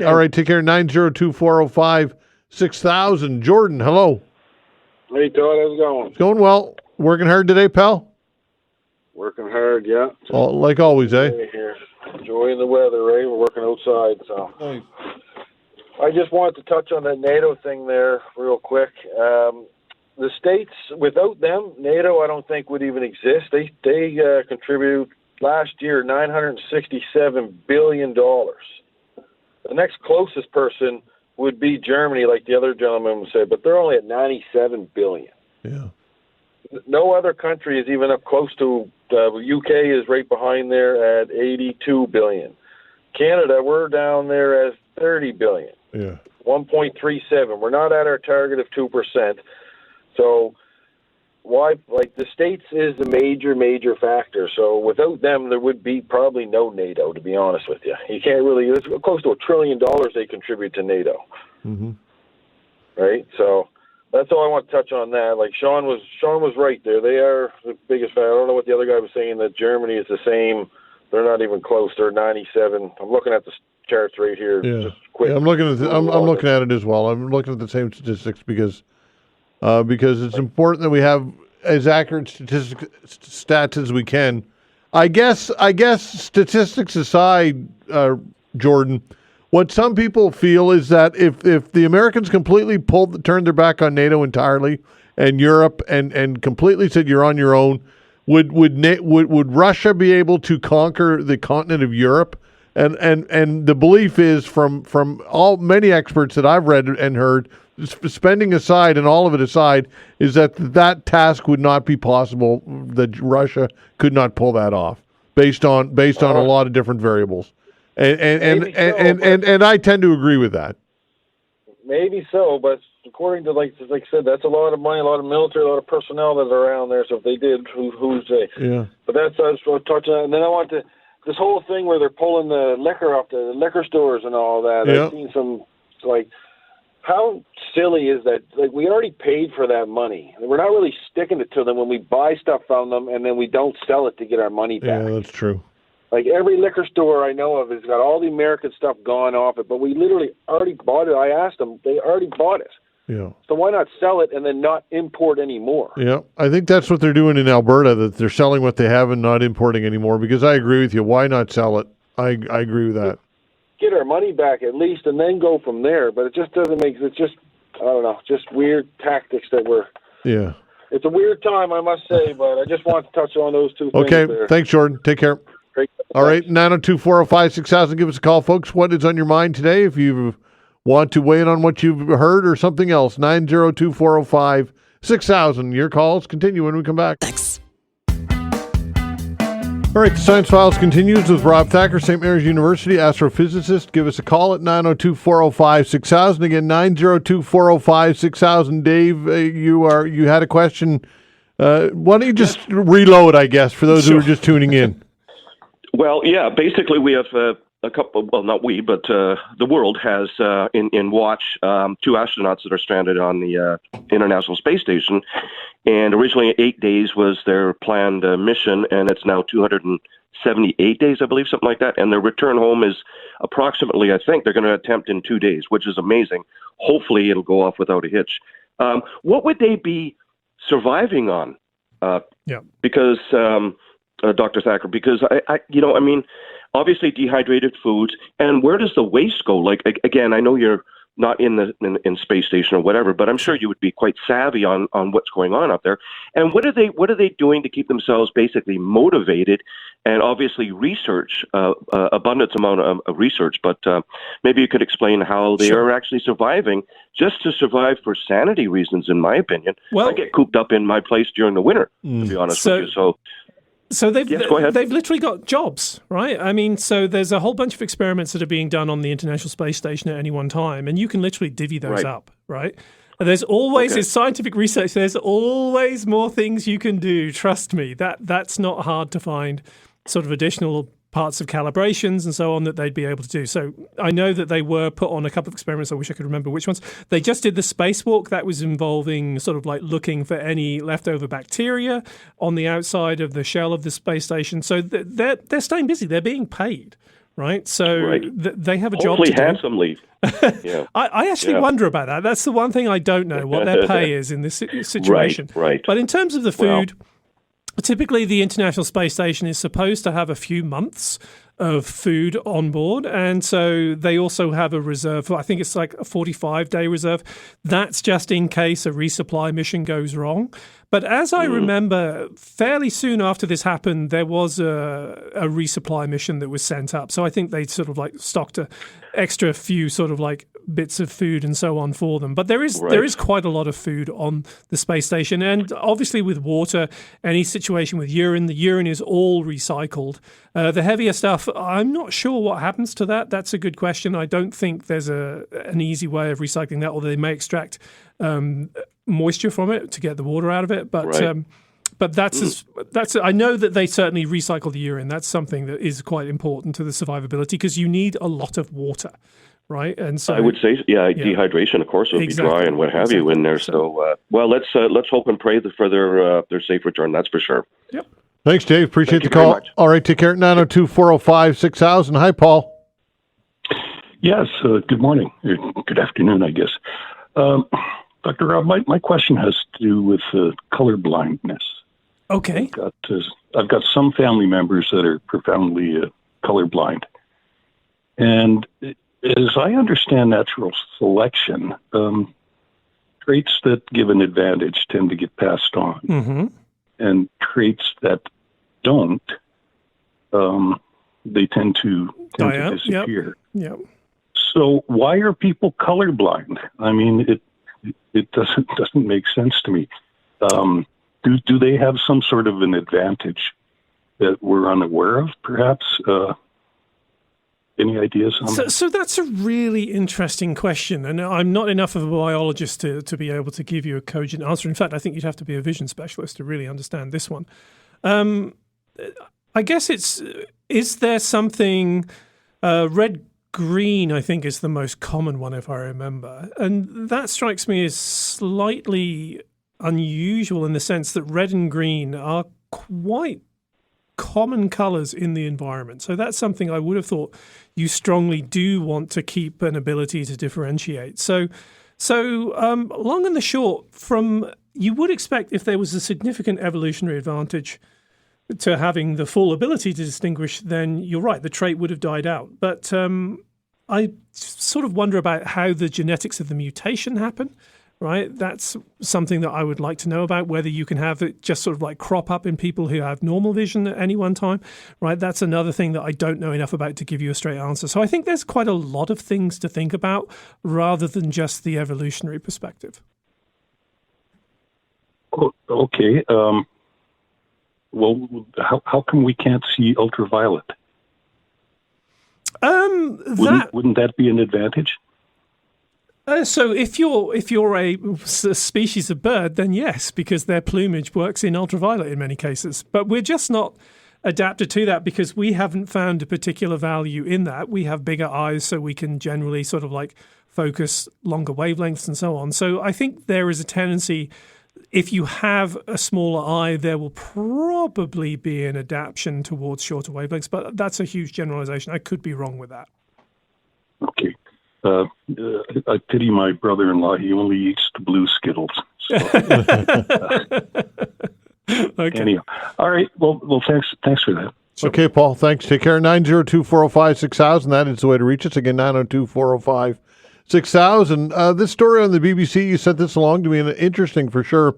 A scientist discovered a new part of immune system, and that kind of ties in a way with the previous caller talking about, I guess, in eye color or blindness or whatever. So maybe there's a connection here. Yeah, so I find this one really interesting because we tend to think we understand a lot of the body's immune responses. So to see sort of people say this is really something we hadn't expected was quite amazing to me. So this is coming out of a research group looking at something called a proteasome, which is a part of the cell. Its job is really kind of like a job of recycling. Right, so as the cell operates, there's proteins that are created and used, and then you want to literally break them up and make new proteins and so on. So the proteasome does that. And what they found is that under certain circumstances, when cells are invaded or put under stress by bacteria, then the proteasome will actually start producing different proteins that have an antibiotic effect. Right, which I found really amazing, right, that to have this sort of like hidden piece, as they called it, of the immune system that's turned on in certain situations. And so what they've done is they've tried to isolate some of the proteins that were created, and they've had a way of reproducing some of these, and then they've tested them against traditional antibiotics, and they found things that seem to work pretty well. They were fairly careful to say that, we need to look at all of the different classes of proteins that are being created in this. But this is really exciting because it's most of the time when we look for new antibiotics, we go looking in strange places, like literally in the dirt and mud and things like that, to find new compounds and test them. But this is something that's actually in our cells, so it's a whole new class potentially of natural antibiotics. Very interesting. Yeah. 902-405-6000. Gene, hello. Hi. Hi there. I want to speak to your guest. Sure. I spend a lot of time on my iPhone playing games and whatnot. But anyways, I think I might have some side effect from radiation. I'm not sure, but my skin is itchy and burning in my face, and sometimes in my head and my hands. And it's only been like that for a couple of weeks. Is there something I can do? Well, I mean, so I'm not. There's not really anything from a sort of like what we call alpha, beta, and gamma radiation, nuclear radiation. There's nothing like that that's going to be a problem with your iPhone. But there is a traditional form of radiation, which is what light is considered a form of radiation, right? So I would say this, right? You can do a scientific experiment on this, right? That if you're having problems because you're using it, I don't know how you are using it, but I would then say literally stop using it and see if there's a change, right? I did, and I am refraining from that. And I called the health food store, and they talked about a black button that you put on it to help you protect you from radiation. So people are sort of concerned about what's called the electromagnetic radiation that comes from longer wavelengths, like radio waves and so on. But there's been a lot of studies on this, and really, it's not really conclusive, right? Most people err towards saying there aren't very many effects at the level of the signal that comes out of a phone. But all of that said, long-term exposures are very, very difficult to calculate because you literally just have to have that thing in an experimental situation for a very, very long period of time to be able to know that. So it is pretty tricky to know for sure. So you don't think there's any bad side effects from the radiation from the phones? There's not really any conclusive studies on this. If you were to go and sort of stand very, very close to a transmitter for a long period of time, then yes, there's enough evidence that that's not good for you. But we try and make sure that we keep the actual overall signal levels low enough away from people that it's not a significant concern. Right? This is a huge area of research, and it's quite a controversial area in some circumstances, but actually you got to remember that at the end of the day, if there was a really significant impact from this, There are so many hundreds of millions and billions of cell phones out there that we'd have been able to measure that. Okay, thank you. Okay, Gene, take care. 902-405-6000.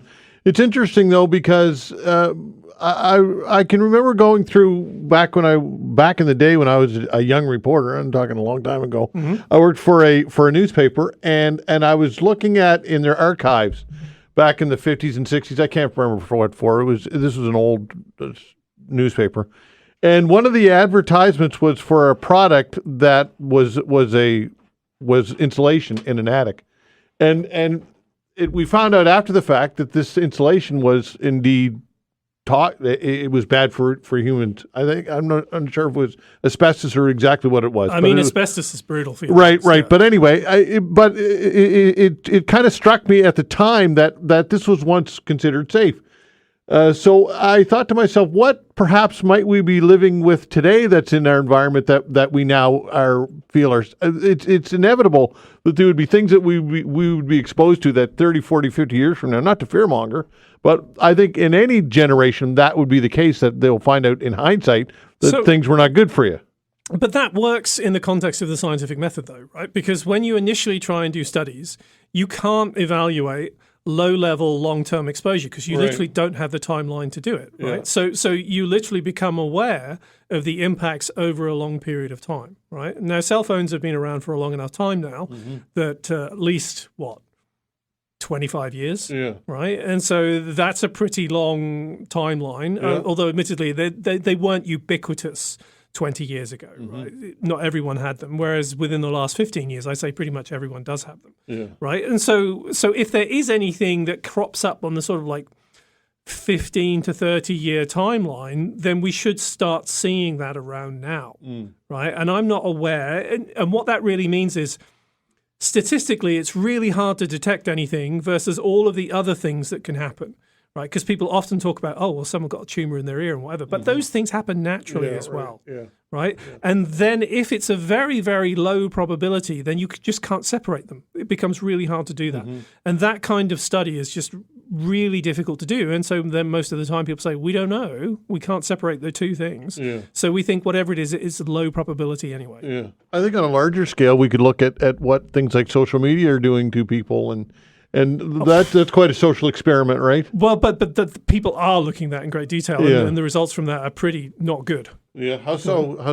Expand on the that. impact on mental health. Yeah, right. Right? We have a mental health crisis in our society right now amongst younger people, and it's really serious. And anyone who works at a school, anyone who works at a university sees it.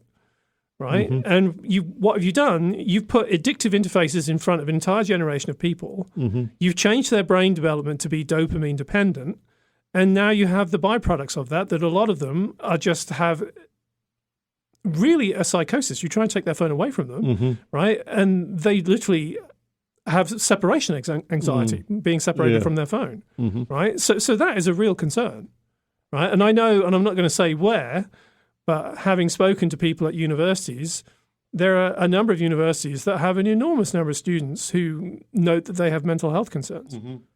Right? Yeah, and that's something tangible that we can identify, as opposed to being fretting and worry about what a cell phone might do to us. People need to know this is serious stuff. The American Psychology Association had a movement for a while where a number of people were so concerned about the impact of social media and addictive interfaces that they wanted the society to put out a recommendation that psychologists do not work on this kind of technology. But eventually it didn't go out. But that's how concerned practicing psychologists are. Wow, that's very interesting. Okay, we got Rob Thacker to the top of the hour. If you've got a question or two, give us a call, 902-405-6000.